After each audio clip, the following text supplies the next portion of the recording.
আমি কয়েকদিন আগে তেহারি রান্নার একটা রিলস ভিডিও দিয়েছিলাম, যেটা রান্না করেছিলাম আমার বোনের মেয়ের বার্থডেতে।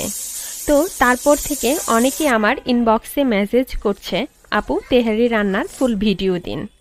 তো আমি প্রথমে তাদেরকে ধন্যবাদ জানাই যারা আমাকে এত ভালোবাসা দিয়েছে। চলুন এখন আমরা তেহারি রান্না করতে চলে যাই। আমি আগেই সরি বলে নিচ্ছি, কারণ আমি সেদিনের রান্নার ভিডিও দিতে পারবো না, কারণ ওই দিন সেভাবে পুরো ভিডিও করা হয়নি। তো তেহারি রান্নার জন্য আমি মাংসগুলো ছোট ছোট টুকরা করে কেটে নিয়েছি, আর নিয়েছি আদা রসুন পেস্ট, সরিষার তেল। আমি এটা প্যাকেট মশলা দিয়ে রান্না করব, তাই নিয়েছি রাঁধুনি তেহারি মশলা।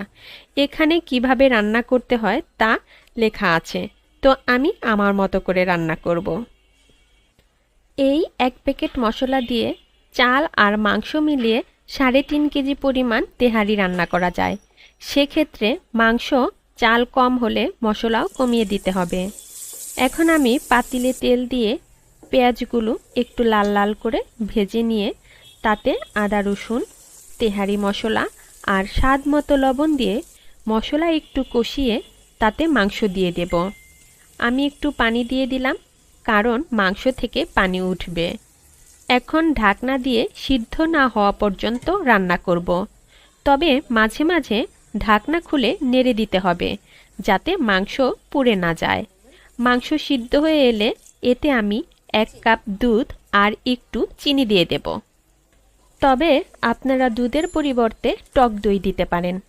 এই তো মাংস রান্না কমপ্লিট। এখন আমি নামিয়ে নেব। তারপর আরেকটা পাতিলে তেল দিয়ে তাতে চালগুলো একটু ভেজে নেব। আমি স্বাদমতো লবণ দিয়ে দেব। মনে রাখতে হবে মাংসে লবণ দেওয়া আছে, তো সেভাবে লবণটা দিতে হবে। এখন আমি মাংসগুলো ঢেলে দিয়ে ভালো করে নেড়েচেড়ে তাতে আগে থেকে ফুটিয়ে রাখা গরম পানি দিয়ে দেব।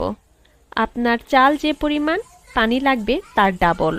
এখন ঢাকনা দিয়ে রান্না করব, মাঝে মাঝে নেড়ে দেব।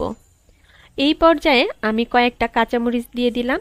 এখন আমি এটাকে একদম লো আঁচে 15 মিনিট রেখে দেব।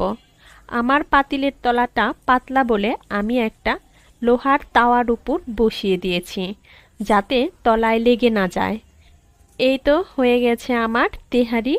সবাই ভালো থাকবেন। আল্লাহ হাফেজ।